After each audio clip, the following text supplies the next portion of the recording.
That's strangely close to Daniel Jones from the Giants. Daniel, is that you? Beat the Chiefs. Show me. If the Broncos and Russell Wilson can show me that they can beat the Chiefs, then I will start believing. The crowd up. And so are this defense, and Kansas City won't snap the ball again. The Denver Broncos have beaten the Kansas City Chiefs. David Montgomery on the Lions. Former Bear, gonna make this his revenge game for sure. David Montgomery gets the touchdown that ices the game. No! And there's a flag. There's flags. There's flags. There's flags. There's flags. Snap. Hold. Kick. Denver wins! Denver wins! Let's go! They open. No! What happened? Oh shit.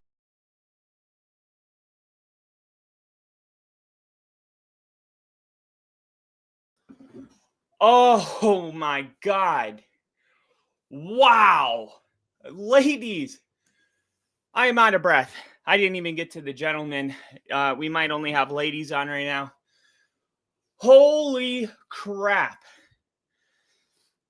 Micah Parsons has been traded to the Green Bay frackin' for Tom Grossi Packers on a 4-year, $188 million deal, including $136 million guaranteed. Micah Parsons is a Green Bay Packer.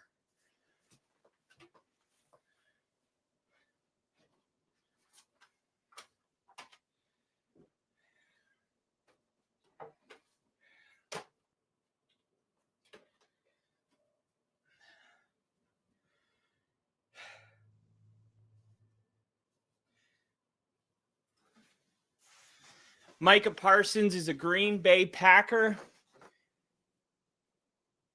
Wow. Okay. We got a lot to I don't even know what camera angle I want right now. We'll do this. We got a lot to unpack. Micah Parsons, a Green Bay Packer. $136 million guaranteed. And we got $188 million on a 4-year deal. Now, I just went out and made a video maybe 5 days ago explaining that. Let's keep the cheese head in the background for right now. Here we go. Explaining that I believe I know the deal Jerry offered Micah Parsons. And that deal, I believed, was $47.7 million a year. And just to give you guys a quick catch up, Stephen A. Smith sat down with Jerry Jones 4 or 5 days ago. And Jerry Jones said, we have Micah Parsons under contract for the next 3 years. He's under contract this year on his final year of his rookie contract, making $24 or $26 million. We can tag him next year, and we can tag him the year after that. And then he said this. He said, but if you do the math, what we already offered him, this would be 60% less if we tagged him. So we've already offered him a contract that deems, tagging him twice, 60% less than what we offered him. So I said, wow, he just gave away the contract. So I did the math, figured it out. I was like, okay, if 60%, then 40% remains, yada, yada, yada. Boom, I came up with $47.7 million. And you can go on my X page and actually see the article I wrote about this 4 or 5 days ago. And I said, if Micah Parsons, unless Jerry Jones is lying, he just told us that he offered Micah Parsons a 5-year, $47.7 million deal or a 4-year, $47.7 million deal. So let me do the math on this and see. Calculator. So we got $188 million divided by 4 years. Guys, it's $47 million a year. I was on the money the whole time. $47 million per year. I had it the whole time. So it's not that Micah Parsons wasn't getting offered the right annual amount. It's that he didn't have the guarantees that Micah wanted.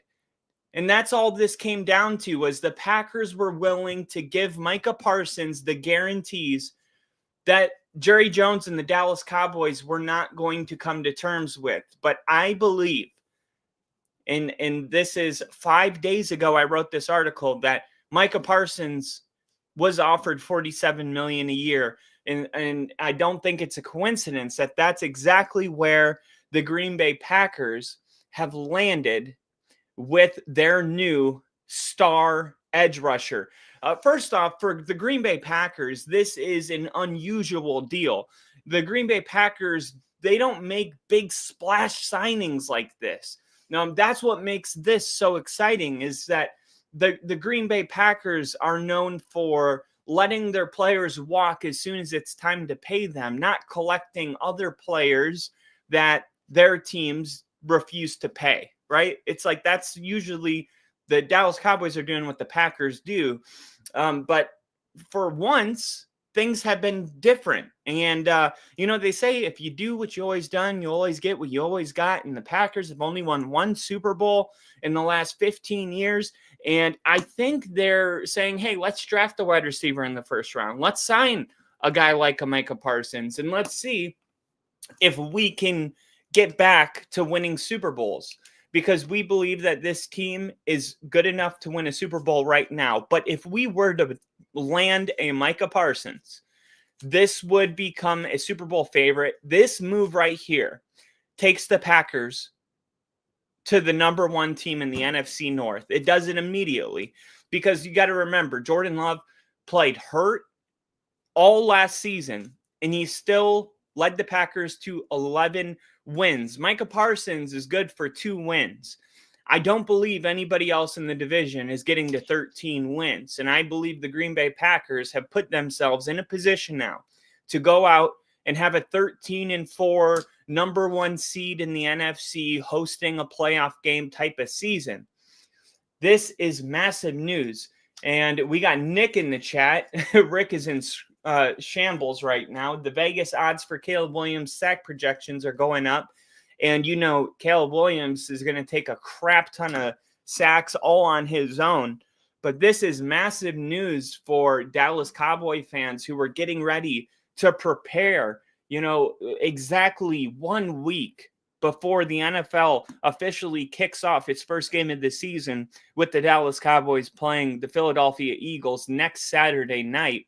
Exactly 1 week before kickoff, the Dallas Cowboys decide to trade the best player that they've drafted in decades. This is a guy that is in a league of his own as far as what he's accomplished since he's been in the NFL. You talk about making first team All-Pro in each one of his seasons, going all the way back to his rookie year until now, in its uncharted territory.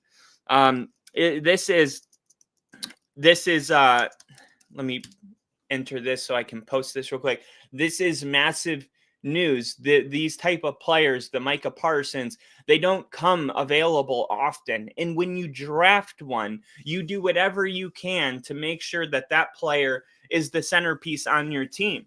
It is so unusual to draft a player of Micah Parsons' caliber and have him have the kind of success he had his rookie contract, and then all of a sudden it's time to pay him, and you can't even pay him one contract? Not even one? I could understand paying him a 4-year deal, and then maybe after 3 years they struggle to get on a new contract post 30 years old, but what was the point of drafting him? And I mean, it would be like us not paying Patrick Surtain. It makes no sense. The Green Bay Packers I'm still looking at the trade package. So here we go. The dispute following the prolonged dispute with Cowboys owner Jerry Jones, Micah Parsons, and the Dallas Cowboys have traded Micah Parsons to the Green Bay Packers on August 28th, 2025, just moments ago.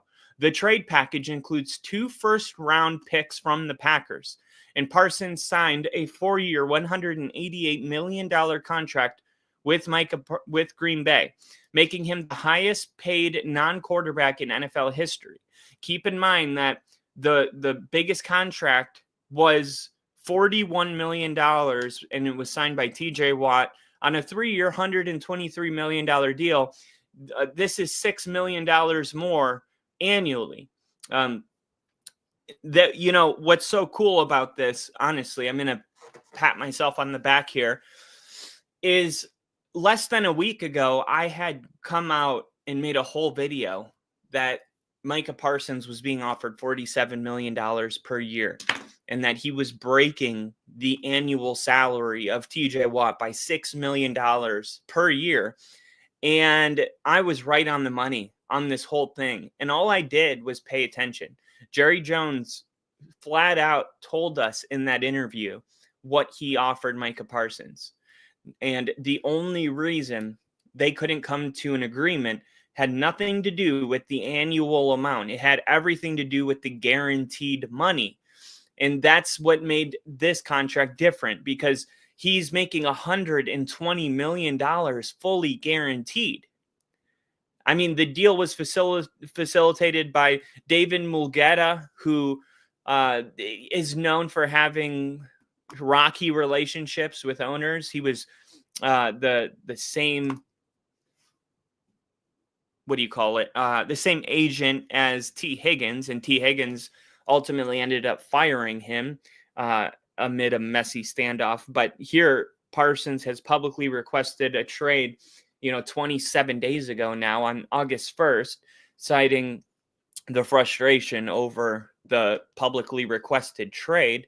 And it just built up and built up and built up. And you got Jerry Jones going on Michael Irvin's podcast. You got Micah Parsons talking on the internet. You got Stephen A. Smith talking. And we're coming up on the season.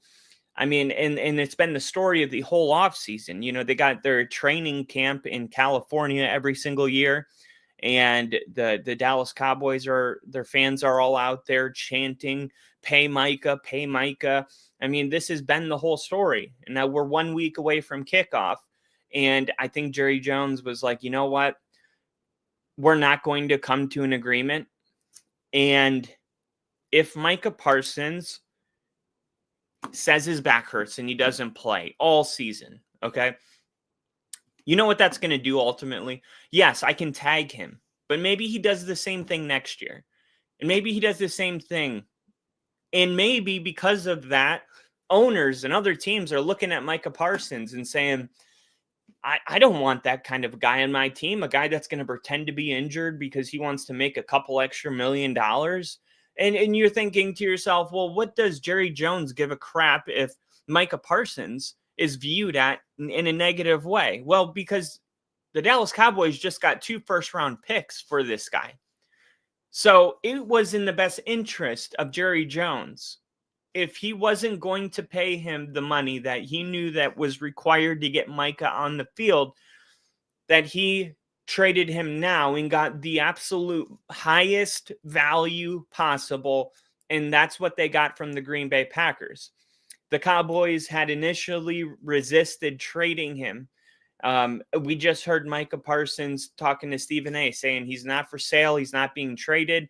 I guess eventually the discussions opened up with multiple teams, and the Packers emerged today as the destination. This move, to say the least, strengthens the Packers defense. You're going to now pair Micah Parsons with Rashawn Gary. Dallas faces the loss of a cornerstone player. Their trajectory of where their team is headed is unknown. It's going to be an interesting ride to see, okay, well, the cornerstone of the defense is gone now. who's going to take that role? Well, nobody immediately, because those aren't shoes that can just be filled by anybody. But now you're telling Dak Prescott and CeeDee Lamb, hey, I guess we're going to just need you guys to do it this year.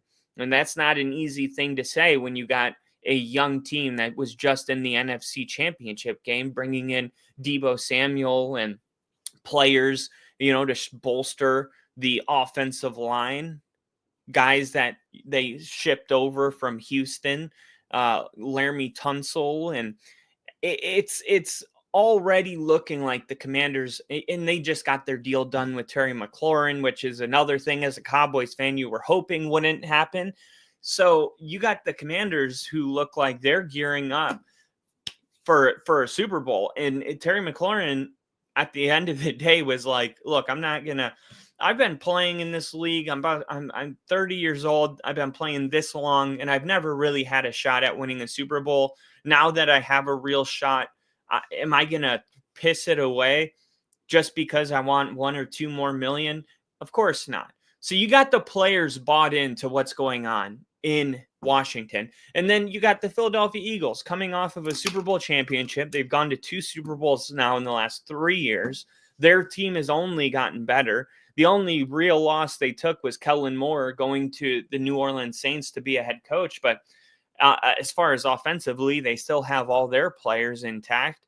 When you go from Saquon Barkley to they just actually picked up Audric Estime, who the Broncos drafted in the 5th round out of Notre Dame just last year.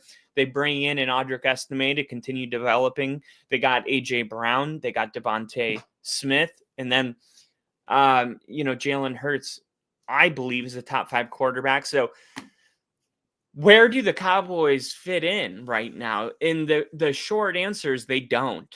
They don't fit in. They don't look like a playoff team. And that is something that we haven't said in a while. As much as we've said, like Dallas, I don't believe in them to go to the Super Bowl, kind of like the Baltimore Ravens, you still expect them to go to the playoffs. You just didn't expect them to win any playoff games. This is the first year in a while where we're looking at the Cowboys and we're like, I don't expect them to win 8 games. I don't expect it. And had Micah Parsons stayed on the team, I think that was the difference between wild card and missing the playoffs altogether. But now I'm looking at this team and I'm thinking, this team has no identity. We are back to square one. We got a brand new head coach coming in that has to build a culture. And Micah Parsons has already missed out on all of the summer OTAs, spring camp, all of everything. So you're basically saying bye to not just your best defensive player, but arguably the best defensive player in the NFL. And you send him over to not just any team, an NFC team that beat the piss out of you in the playoffs last time you were in there. I mean, like, isn't that just like a common known thing? Like when you're going to get ready to trade a player, you don't trade him in conference. I mean, it's like, what are the Cowboys thinking? Sending Micah Parsons to the team that beat them like 40 fucking 2 to whatever garbage time touchdowns they got at the end of the game. Who cares? It was a complete blowout. And I'm going to pull up that score right now. 48-32. So the Dallas Cowboys ended up getting 16 points in the 4th quarter. 2 touchdowns, 2 2-point conversions to make the game look close. But the Packers had already benched all their starters. And don't forget, it was 27-7 at the half. I mean, this was never a game. And the Packers could have scored 60 points in this game had they desired that, but they didn't. So why the Cowboys would send Parsons to the Green Bay Packers of all teams makes no sense. Outside of the Packers not being, in their division, they are in their conference, but the Packers and the Cowboys have a very long history of a rivalry. It is it is wild that I could see, Micah Parsons being traded to the Chargers. I could even see the Bears, right? The Chicago Bears to get Micah Parsons. It feels like a Chicago Bears kind of move, doesn't it? Just like when they overpaid for their who was the edge rusher that they overpaid for that went to the Raiders? He was Khalil Mack. All right. So the Green Bay Packers, if you're joining us right now, welcome back. We got JST, we got Nick, we got some others in the chat. What is going on? Daniel Berry highlights in the chat. Nick said 2 firsts and a Pro Bowl defensive tackle is not a bad trade, all things considered. 2 firsts. Oh, no, it's not a bad trade because, look, you're not going to get. Okay, so one of those first is Micah Parsons, right? Because Micah Parsons was a first-round pick. So it's like, okay, we don't have a first-round draft pick next year, but we have Micah Parsons, who's a new player on the team. So to me, that's a wash. The other first-round pick is because you know that no matter who you drafted with the first-round pick next year, he wasn't going to be as good as Micah Parsons. So I need to see, like, is it a 2026 first or a 2027 first? Were they able to space it out? All in all, though, the Packers did not, in my opinion, they did not overpay for Micah Parsons.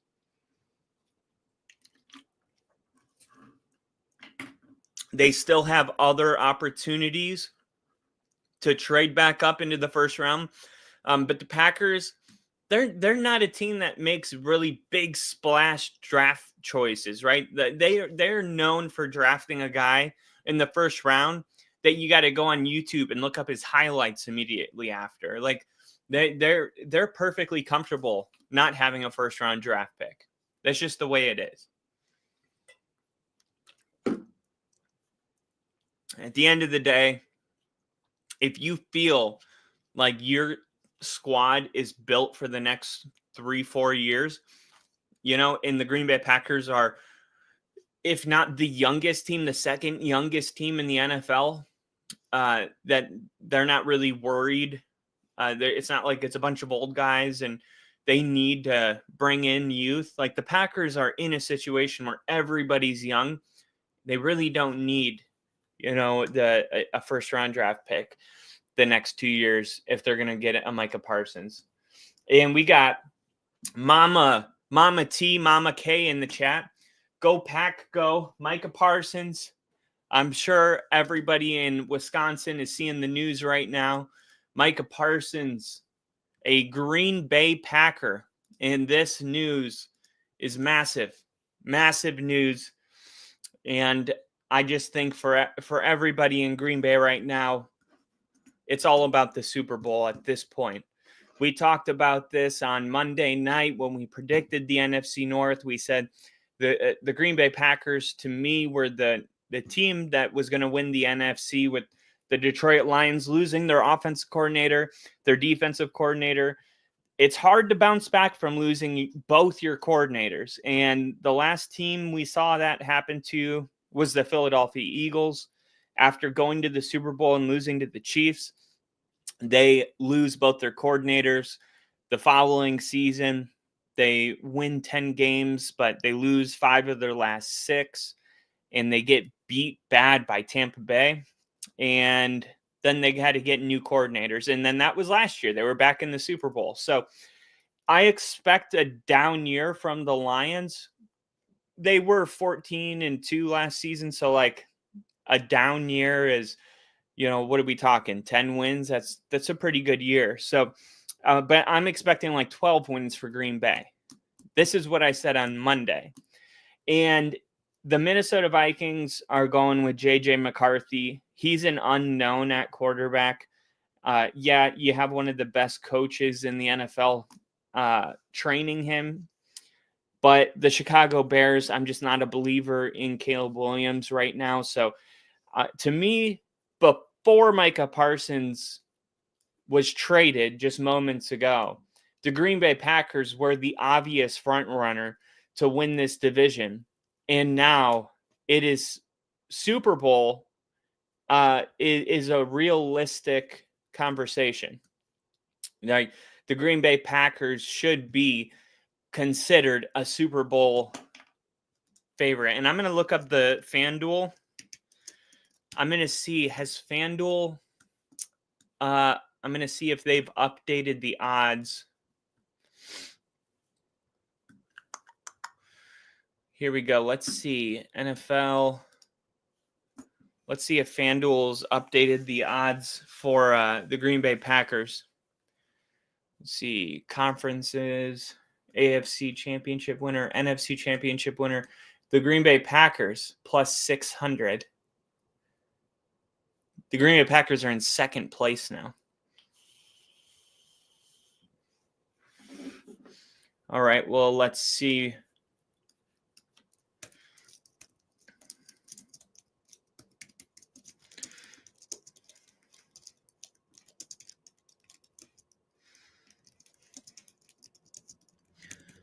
Let's just see. I'll click on an article that was written before today.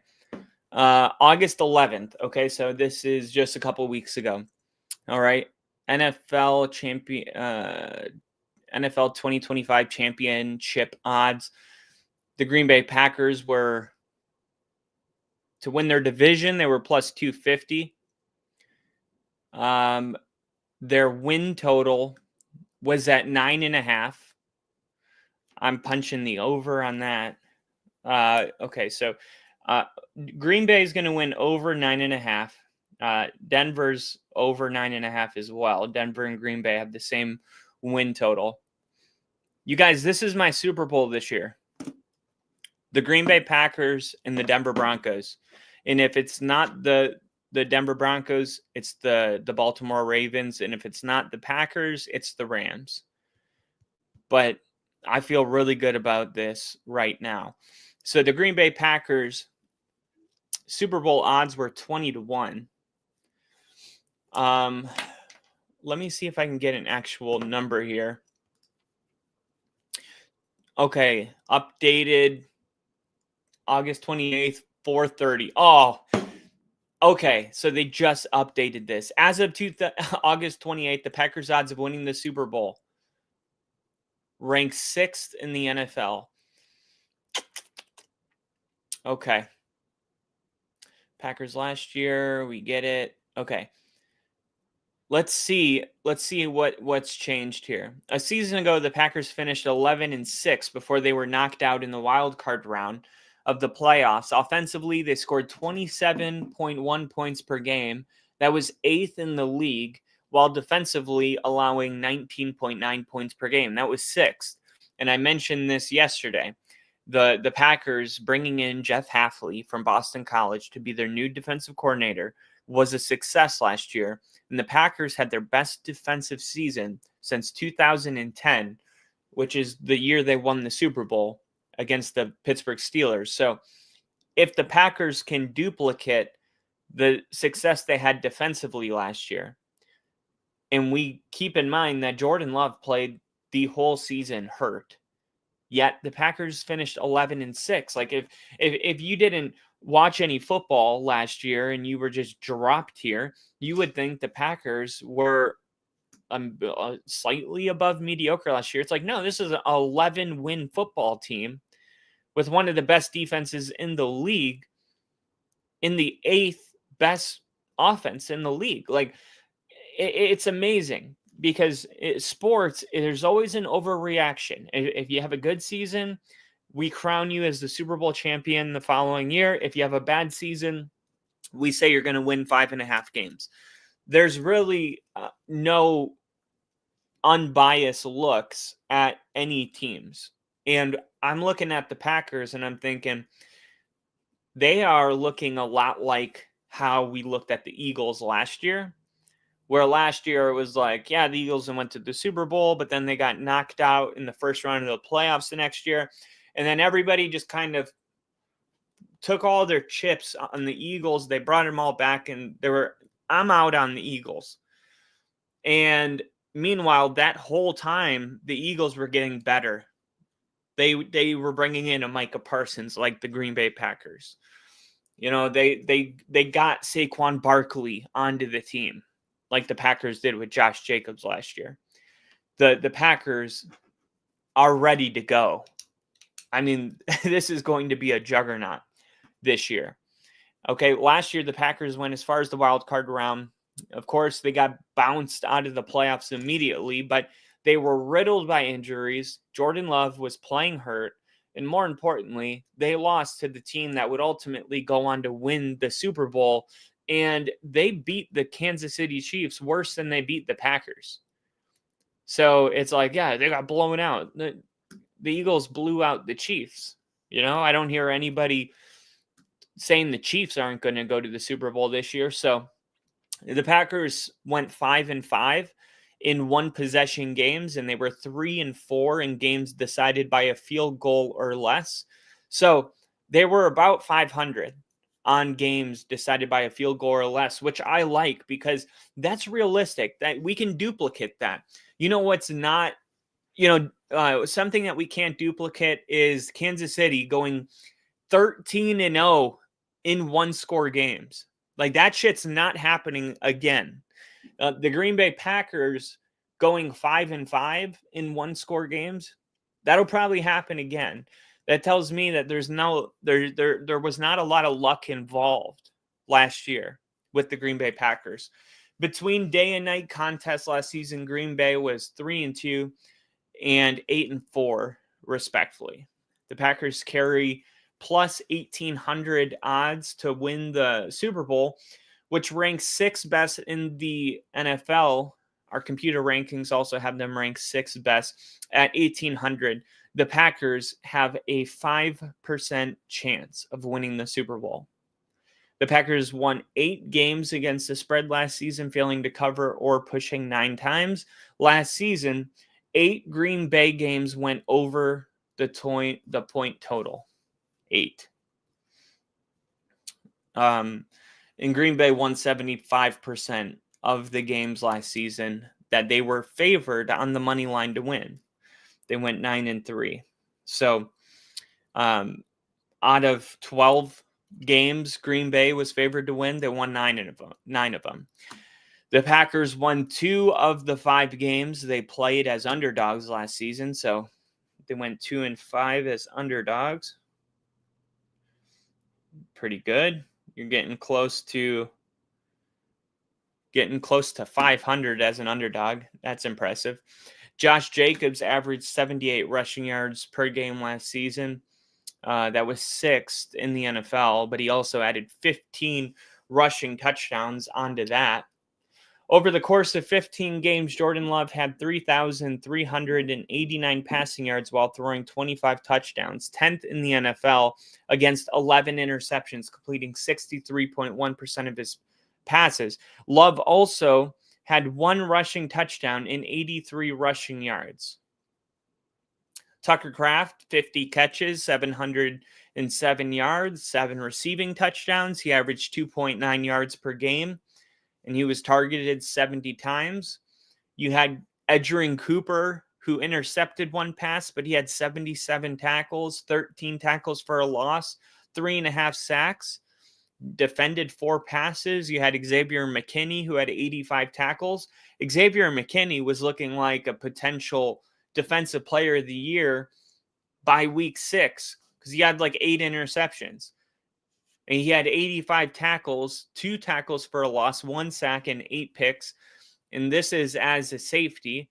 And then you had Nixon, who intercepted 1 pass on top of 88 tackles. He had 8 tackles for a loss. So this is your nickel, I would imagine, who's real quick, real fast, able to sniff out a screen and get some of those hits behind the line of scrimmage. And then Quay Walker, his stat sheet includes 102 tackles, 9 tackles for a loss, 2.5 sacks, 2 passes defended. The Packers defense is really coming together. And to think that they're going to now add Micah Parsons onto this defense, this is going to be nasty. This is, I mean, you looked up the best secondaries in the NFL. You got the Denver Broncos, the Houston Texans, the Baltimore Ravens. And those are like, who's got the better secondary? The Ravens, the Steelers, the Texans, the Broncos. Those are all 4 AFC teams. Not one NFC team listed among the best. And now Green Bay is kind of like, all right, it's Philly and it's Green Bay. And if you're the Philadelphia Eagles and you see this trade, you're going, damn, that's going to be a problem. Green Bay, Philadelphia, that's going to be a problem. So Green Bay now with the second best odds to be the NFC Championship winner at plus 600.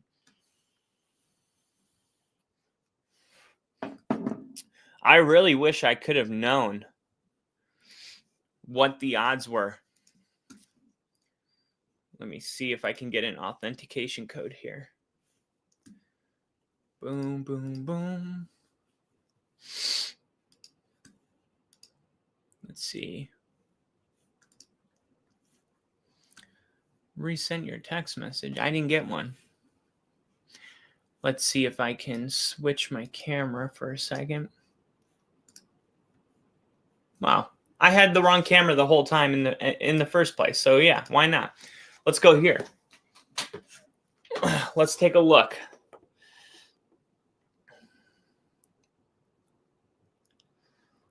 All right. And it's amazing how fast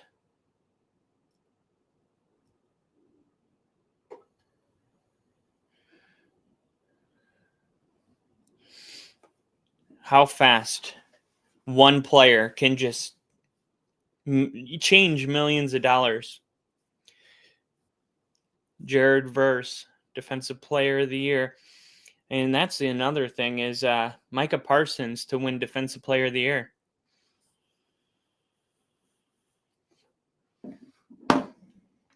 Let's see.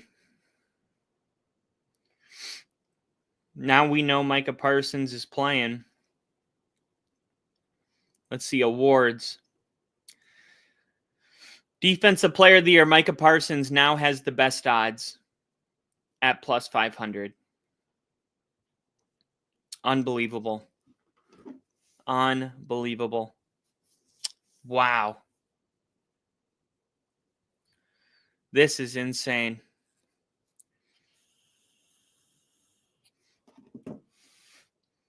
Let's see.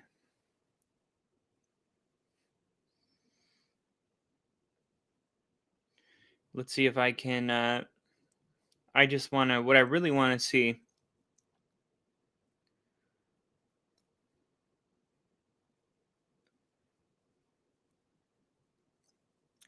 Here we go.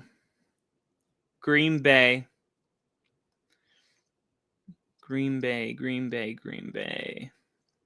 Here we go. So Green Bay is plus 2,200 to win the Super Bowl. 1, 2, 3, 4, 5, 6. They still have the 6th best odds, with the Lions actually having better odds on DraftKings or BetMGM. So some of the betting sites have not yet reflected Micah Parsons being a Green Bay Packer. You got Green Bay at plus 1,200 to win the Super Bowl. And if you were to say, man, I think it's going to, let's see, Denver Broncos versus Green Bay Packers, plus 8,000.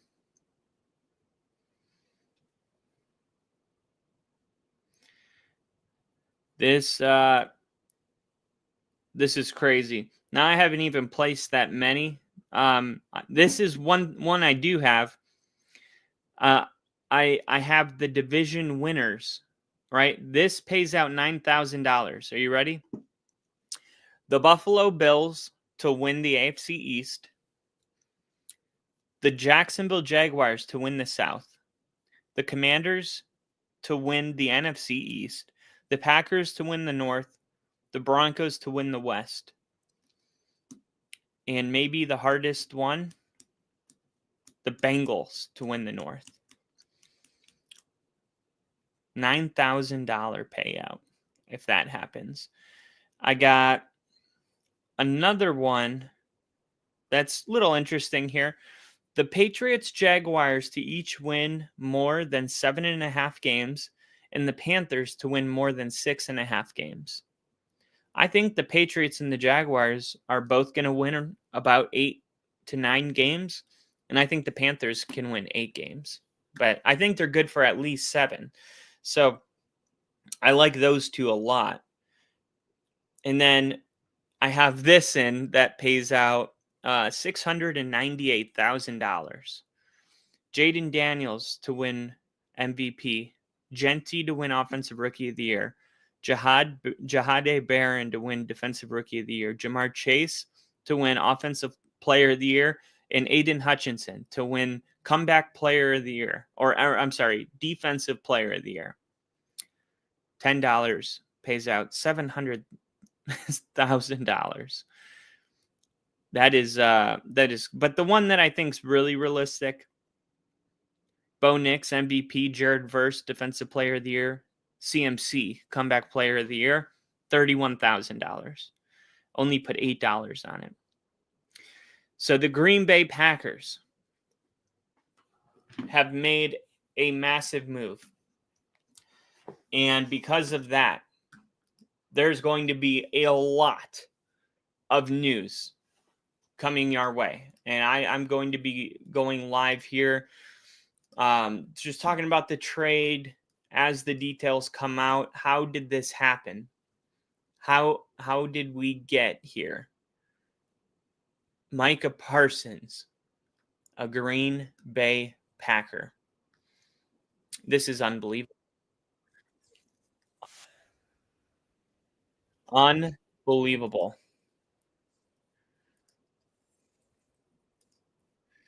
Contract is worth $47 million per year, highest paid non-quarterback in NFL history. Micah Parsons gets the huge contract he wanted. 136 is guaranteed. $188 million total.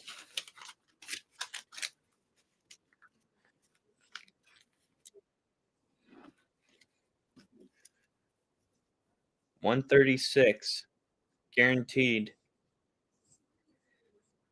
I believe that's what was holding up Jerry Jones.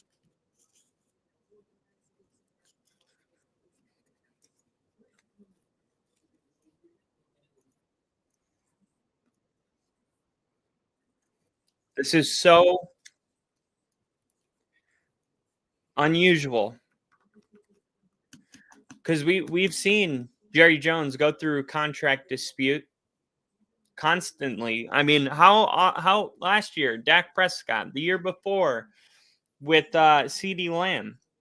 It is not unusual for a star player, no pun intended, a star player to not get his contract that he wants, but right before the season kicks off, somehow the deal gets done. This is the first time I've seen it end this way. Only player to finish top 3 in Defensive Player of the Year voting in 3 of the last 4 seasons. Micah Parsons has been in the NFL for 4 seasons. 3 of those he has finished in the top 3 for Defensive Player of the Year. And he is the only player to do that. The Cowboys received 2 first-round picks.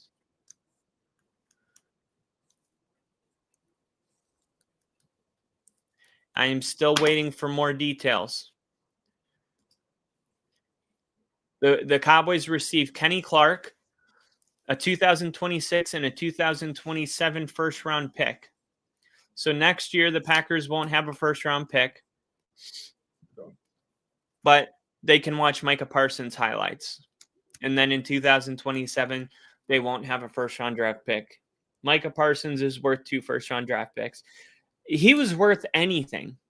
He's like one of these rare players that really it's like you shouldn't have even had an opportunity to land him. Like we got totally skiffed with Russell Wilson, giving 3 picks and 3 players, 4 picks and 3 players, and multiple first round picks for a guy that is in his 30s. But Micah Parsons, dude's like 26 years old. It is just never the case where somebody like Micah Parsons at his age and everything he's accomplished is available. And for the Packers to capitalize, genius. Right? Most sacks in the first 4 seasons. You got Reggie White, who had 70. Derek Thomas had 58. J.J. Watt had 57. DeMarcus Ware had 53. Micah Parsons on that list was 52. Right? That's the kind of list we're talking about. Reggie White, J.J. Watt, Micah Parsons. Highest paid non-quarterbacks. Micah Parsons, $47 million per year. I can't believe I nailed that. TJ Watt, $41 million a year. So it had to be the guarantees. It had to be the guarantees that Jerry Jones couldn't come around to. So, man, is Micah Parsons ready to go? Has he kept himself in good shape? Has he been in the weight room? Like, what is Green Bay going to get week 1? What does this Packers defense look like now? Man.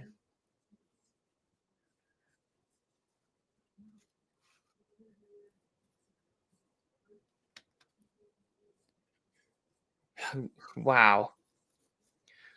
And if Lucas Van Ness continues to develop with Rashawn Gary and Quay Walker, there's so much versatility this gives you. The Packers are going to have one of the best defenses in the NFL this year. And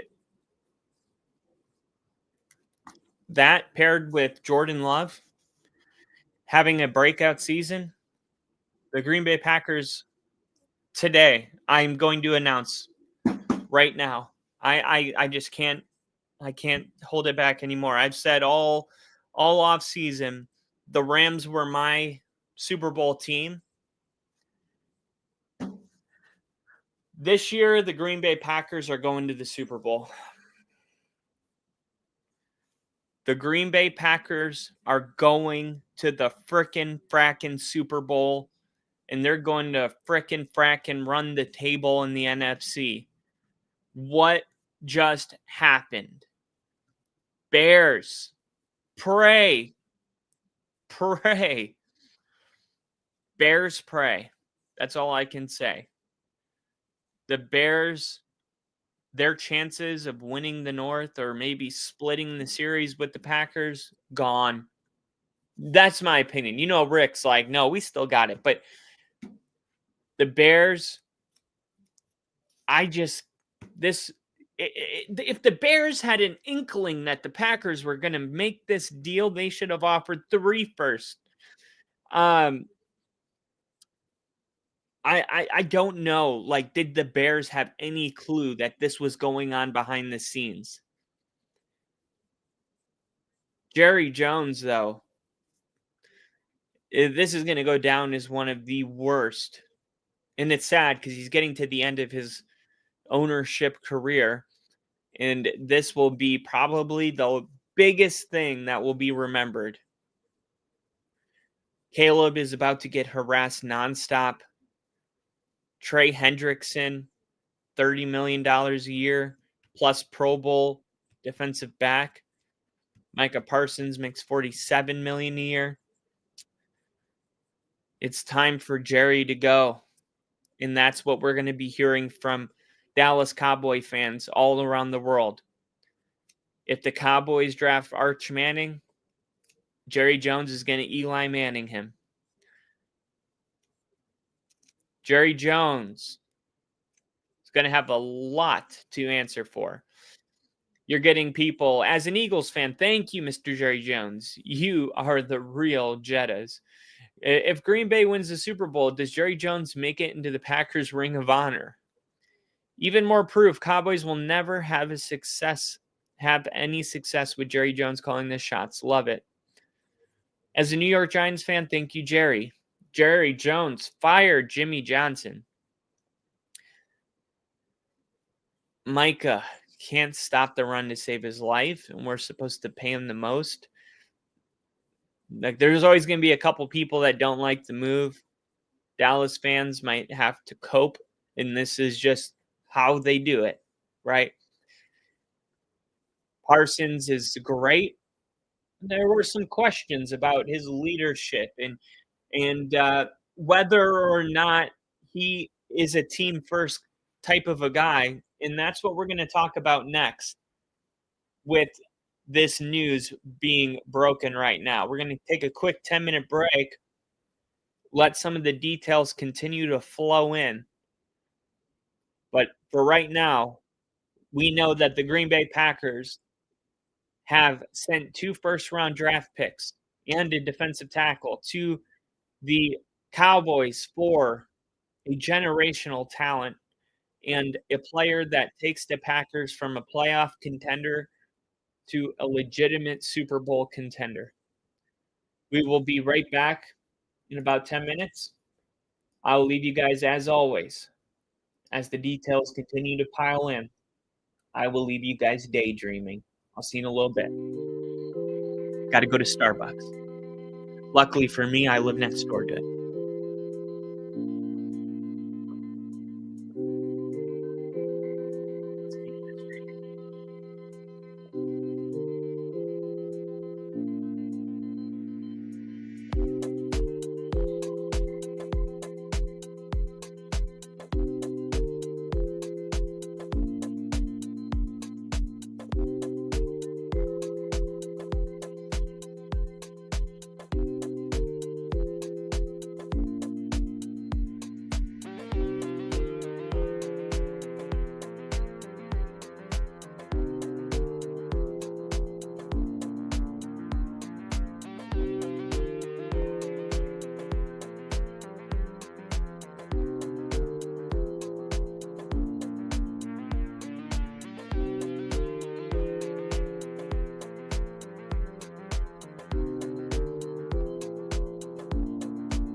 All right.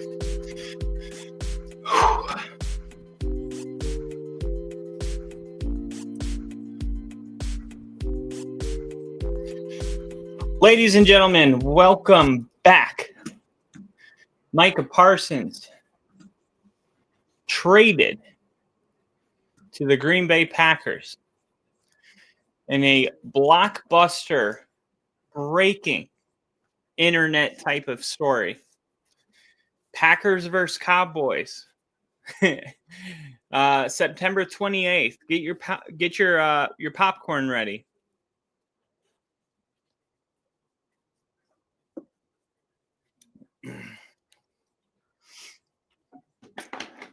Wow.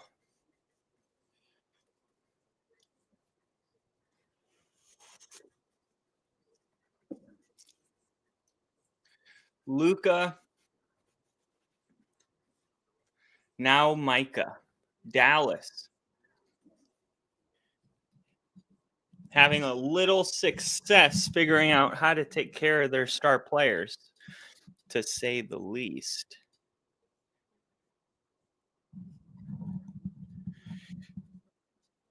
All right.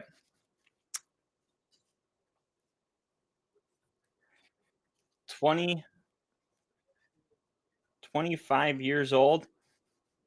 He's not 28. He's not 29. He's not 30.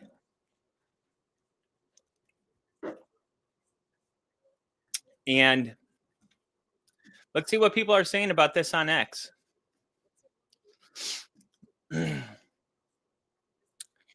Impact on Dallas.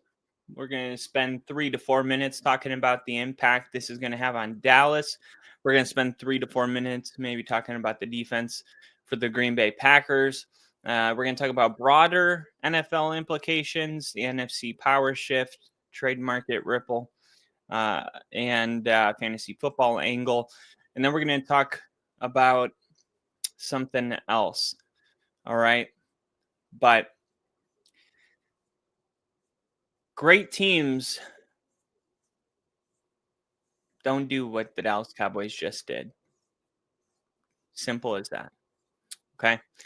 Well, let's see what the way people are talking about this story on the internet is now. It's been a full hour since the deal was announced that the Dallas Cowboys were trading their best defensive player to the Green Bay Packers.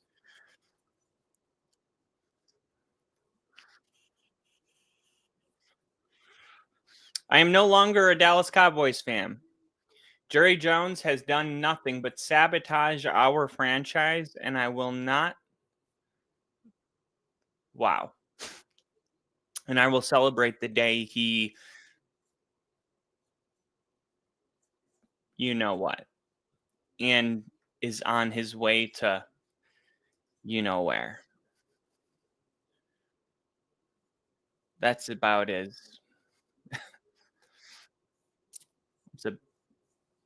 That's also disgusting human behavior, wishing death on someone over a football team and a player. Grow up. All right, let's see what else people are saying. Bro got traded, and now he's going to get paid less, especially with Wisconsin state taxes. Makes absolutely no sense. I mean, he wants a real chance at winning. Bro, what? Even with taxes, he's going to be making significantly more money the next few years. $47 million a year is an absurd amount of money.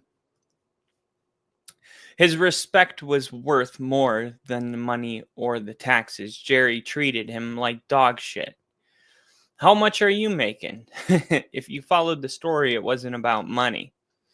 Now, Cowboy fans are having a really hard time right now. They've lost Luka Doncic. I don't know. I can never say his name. And Micah Parsons in the same year. The Packer fans feel like they're about to win the Super Bowl. You got other people saying lipstick on a pig, Green Bay isn't a contender. That's dumb. You got Cowboy fans wondering, what did we get back? Some airheads and a box of donuts. I mean, a bag of dick and a slice of Wisconsin's finest cheese. No, you got 2 first-round picks and an aging Kenny Clark, and you don't have to pay his huge contract. That's a good thing. I think in situations like this, you want to look at the positive side, right? It's like your wife just left you. You're in this house. You're sitting here thinking, my wife left me. And then you go, I'm going to save a lot of money. At least I'll have more money. Like, I mean, it's I'm just saying, as a Cowboys fan, you were about to pay Micah Parsons a shit ton of money. And now you have all of that money available. It's funny how no matter what Jerry Jones does, we give him shit. I'll give you an example. I said that there was only a couple ways you could win a Super Bowl. The first way was you ended up drafting a legendary quarterback like a Patrick Mahomes. You decide you're going to pay him record-breaking money. You can't afford to pay guys like Tyreek Hill anymore because you're paying Mahomes $500 million. So, you got to let a lot of superstars walk, but it's okay because Patrick Mahomes is so good that he compensates for those losses. That's one way you can win a Super Bowl. Okay? But that way, it relies on one thing. You have to have Patrick Mahomes. And by that, I mean you have to have a Hall of Fame type quarterback. The second way you can win a Super Bowl is you draft a quarterback that's pretty good, but he's in his rookie contract, so he's not getting paid like Patrick Mahomes. So you got a bunch of money that you typically wouldn't have with a quarterback performing at the level you're getting. It's like, hey, the level of quarterback play we're getting from Brock Purdy as he took us to the NFC Championship game is worth $30 million a year. How much are we paying him? $700,000. Okay. So, oh my God. Obviously, that frees up a ton of money to get Christian McCaffrey, Dre Greenlaw, Hufanga. The list goes on and on and on and on and on. Debo, Ayuk, all of these guys. And now look at the team. They paid Brock Purdy. Brandon Ayuk is on the team, but he's not playing week 1. You got Debo Samuel with the Commanders, Hufanga, Greenlaw, both in Denver. Couldn't keep the team together. You're paying Brock Purdy. You're going for the number one method of winning a Super Bowl, which is reliant on that you did pay Patrick Mahomes. Is Brock Purdy a Hall of Famer? Well, the 49ers hope so because their plan of winning the Super Bowl is plan A. You pay Patrick Mahomes, and he's good enough to get the job done. The second way that we just talked about is you got a really good quarterback, but he's on a rookie contract. So you're in this 4-year window of time that you really shouldn't be in, but you get to be in because you haven't had to pay your quarterback like the Mahomes he really is yet. Okay? That's where Bo Nix is this year. that's where I'm trying to think. There's not a lot of teams in this window this year. Who else? The Packers have paid Jordan Love, but that's where the Packers were before they paid Jordan Love. That's where the Bears are. I mean, look at their fracking team. I mean, it's one of the most loaded rosters. You think their roster is going to look like that after they pay Caleb Williams? Hell no. If they pay Caleb Williams. Look at the Pittsburgh Steelers. Aaron Rodgers playing on like the veteran minimum, basically. So they're able to give TJ Watt $123 million. So the one way, though, we know doesn't work is when you pay a quarterback that's not Mahomes. Mahomes like money. And that's what the Dallas Cowboys did when they broke the bank for Dak Prescott, right? So was Dak Prescott worth his contract that he initially got? It didn't matter. Jerry Jones was going to get ridiculed. If he didn't pay him, it was going to be like, you're not taking care of your players. Look at Dak Prescott, the most 40-point games in the last 2 seasons of any team. And they would have attacked him saying that Dak Prescott was worthy of being paid. And the Cowboys let him walk.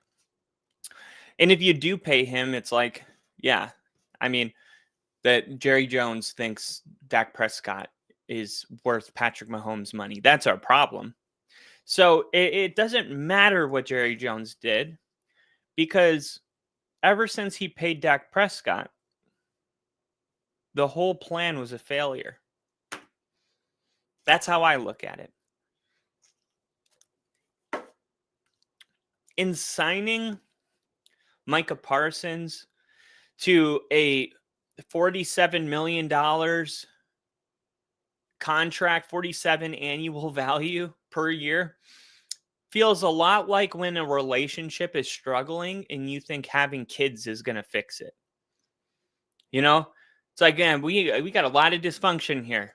You know what would fix all of our problems? A baby. Let's pay Micah Parsons, so at least we have him. Because at least then Cowboy fans have something they can be happy about. Look, we have Micah. What's the point of all of this? It's to win a Super Bowl. Is Micah Parsons ultimately going to be the piece that takes the Cowboys to the Super Bowl? Or is he going to be the piece that took them from 6 wins to the wild card round so that they could lose in the first round of the playoffs? No, he was that piece. He was the piece that was going to get the Cowboys arguably a wild card berth, and then they were going to get bounced. And it's like, well, at least we went to the playoffs. Okay. It's been 30 years since an NFC championship. I don't think Cowboy fans give 2 shits about going to the playoffs. I think they want to win or go to a Super Bowl, or at least a conference championship. So, yeah, was Micah Parsons going to be the piece to get him there? No. So why would you spend that kind of money on a player? Why would you spend $47 million per year and make this guy the highest paid non-quarterback if you know that you got a lot of issues on your team? I always say it's like putting, $25,000 rims on a 1997 Toyota Corolla. Why? I mean, it's like you need a new car. You don't need better rims. So what did the Cowboys get? They got 4 first-round picks the next 2 years. 4 first-round picks the next 2 years. 2 of those first-round picks could equal what Micah's getting. Right? If you drafted, say, Jonathan Cooper and Nick Bonito, or let's use a recent first-round pick, right? I mean, as much as we act like, this will never happen again, the Dallas Cowboys we're wrong. I'm like always on the side of the team that got a bunch of draft picks. It was the same thing with Caleb Williams. I asked Rick, I said, if a team came up to you and said, we're going to give you 5 first-round picks for Caleb Williams, I would have been like, yeah, take it. You want to give me 5 first-round picks for Caleb Williams? You can have him. I'll take the 10 first-round picks in the next 5 years. This is the way I look at it, okay? I think the Cowboys did the right thing. I'm here to say it. I feel like the Packers did the right thing as well. We get so caught up in who won and who lost. I think they both won. I think the Packers are in a position where it made sense to pay Micah Parsons because they are like, hey, we're about a Micah Parsons away from a Lombardi Trophy being a realistic, a realistic vision for us. The Dallas Cowboys were, hey, we're going into 5 years with this guy, and we haven't gotten to a conference championship game. Let's just keep playing the same song over and over. It's not working. It's not working. Now, in 2025, all right, the best edge rusher in the NFL was Abdul Carter. Abdul Carter is looking amazing right now. He's looking beastly. Wrecking havoc in the NFL was never a dream for Abdul Carter. It was always the plan. Giants aim to be more competitive. After a 3-14 season, Abdul Carter was drafted by Big Blue. And the New York Giants have the best defensive front. I mean, Abdul Carter was absolutely unstoppable in his Giants debut against the Buffalo Bills. Go back and watch the tape. You're telling me that Dallas, they have now 4 first-round picks in the next 2 years. If they draft, let's say, Abdul Carter, if they had an Abdul Carter and let's go to 2024, we'll take the best edge out of their class. Jared Verse, I think, was better than Latu. Yeah, Jared Verse on one side, Abdul Carter on the other side. And we still have 2 first-round picks. And we don't have to pay either of these guys $47 million a year. I think any opportunity you can flip a player to get multiple picks, because they didn't just get 1 first-round pick for him. They got 2. They got 2. Including the 2 that they already have. You know what you can do with that, you guys? The Dallas Cowboys, they could say, we're going to take our first-round pick from 2027, our first-round pick from 2026 from Green Bay, and our own 2026 first-round pick. That's 3 total first-round picks. And we're going to give you that so we can move up to number 1 overall. And we're going to select Arch Manning. Jerry Jones playing chess. Arch Manning is not coming into the NFL this year. But if he does, the Dallas Cowboys are going to move up to draft him, I think. Let's see. In 2024, Dak signed a 4-year deal.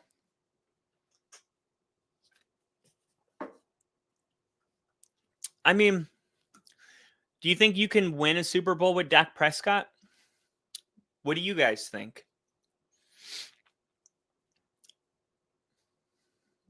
I mean, It's a tough question to answer because he hasn't had the best team built around him the last couple of years. He just hasn't.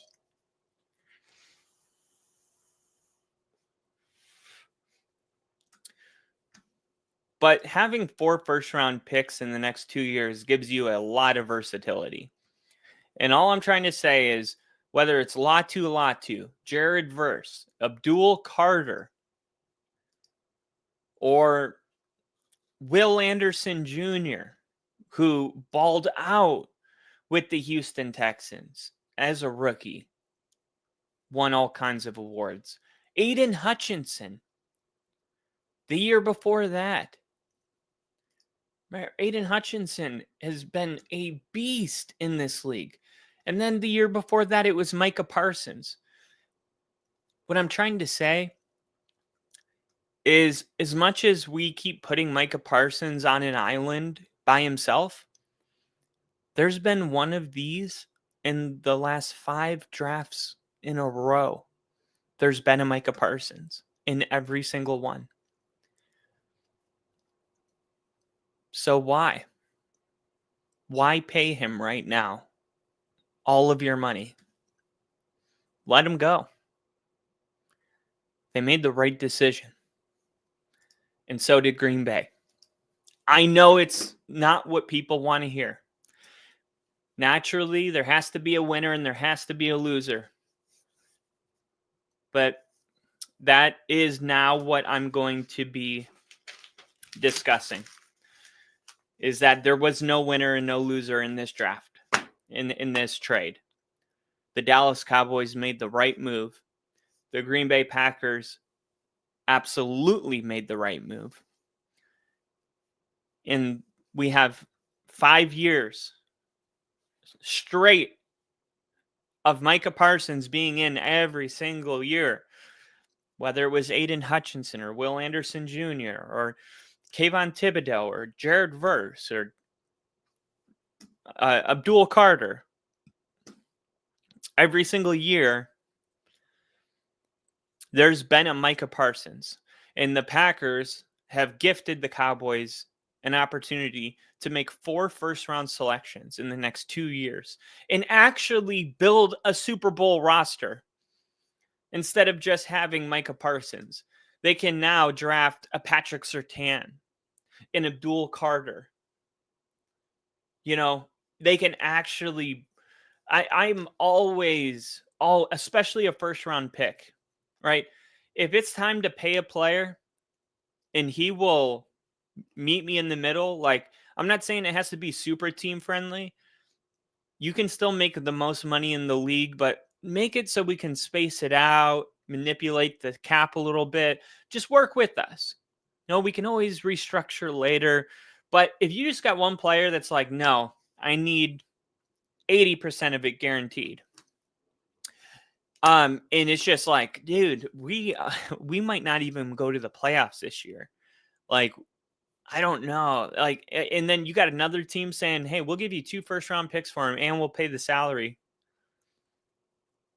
And you can make 4 first-round selections in the next 2 years. And then maybe you can be the team in 3 years trading for a Micah Parsons because you've built a roster that's a Micah Parsons away from being in the Super Bowl. But that's just not where you're at right now. And that happens to be exactly where Green Bay is. So this is a win-win for both teams, both parties. And I know Cowboy fans aren't going to want to see it. I know a lot of fans are going to say I'm dumb for having this opinion. But at the end of the day, putting $25,000 rims on a 1997 Toyota Corolla makes no sense. If the goal is to win a Super Bowl, there is a lot more that needed to be done than paying Micah Parsons. And this trade has given the Dallas Cowboys the tools and the leverage that they need to actually look at their new head coach and say, hey, build me a team. Hey, can you do me a favor? Can you take 4 first-round picks, Brian Schottenheimer, and build me a Super Bowl roster? And I'll end it with what I've said. The last 5 years in a row, there's been a Micah Parsons in every draft class. Last year, it was Jared Verse. In 2024, that was last year, was Jared Verse. This draft that just happened, it was Abdul Carter. Then Will Anderson in 2023. Aiden Hutchinson in 2022. And Micah Parsons in 2021. It is not as rare as people want to make it seem. It's the same thing with Jamar Chase. I mean, newsflash, next year, arguably the greatest college wide receiver in the history of the NFL is coming in to the NFL in Jeremiah Smith. That doesn't mean that there hasn't been great wide receivers. We had Marvin Harrison Jr.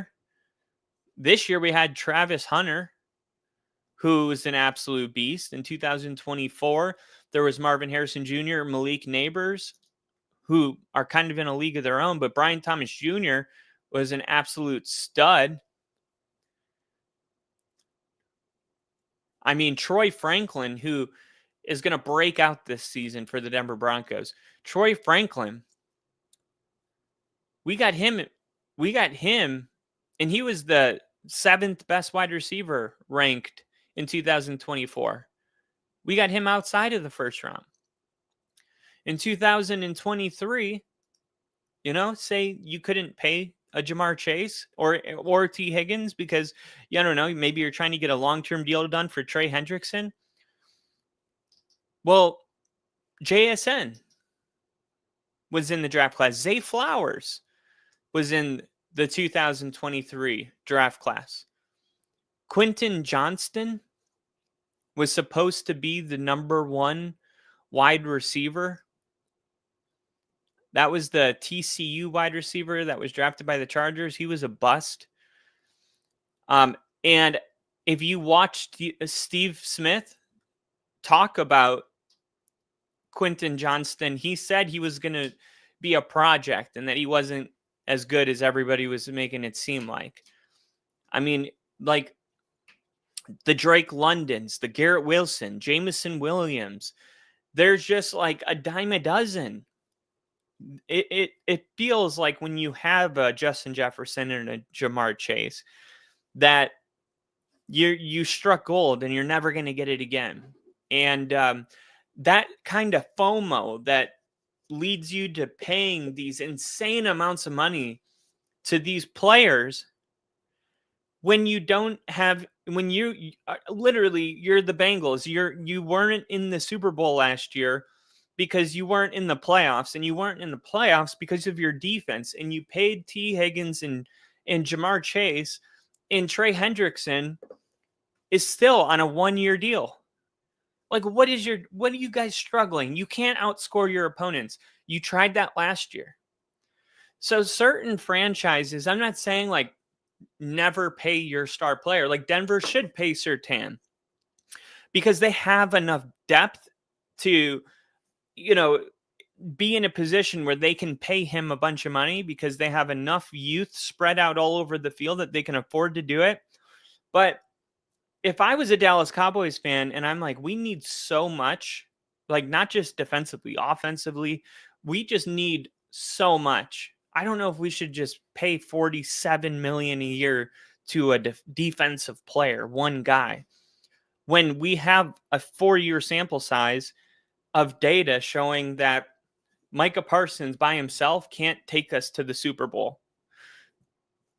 And we tried because he's been top 3 in Defensive Player of the Year in 3 of his 4 years. He's the only player to do that. So you have a sample size of getting the best out of the best defensive player in the NFL, and you still couldn't get to a conference championship. So why keep doing it? At some point, you got to say it didn't work. And they made the right move. Letting him go was the right move. And I I might be the only one on the entire internet that does this. Well done, Jerry Jones. Well done, Jerry Jones. That is real. These are tough decisions to make. And he made the absolute right decision when he decided to not pay Micah Parsons. Ladies and gentlemen, there will be more. I will be coming back, but I just wanted to put this out there. If you're just jumping in right now, hit the rewind button, go about 20 minutes backwards, hear what I have to say. Let me know in the comments what you guys think. I will be seeing you guys soon and a little bit later. But Micah Parsons, a Green Bay Packer. Congratulations to the Packers Nation, because you guys are going to the Super Bowl. I'll see you in a little bit.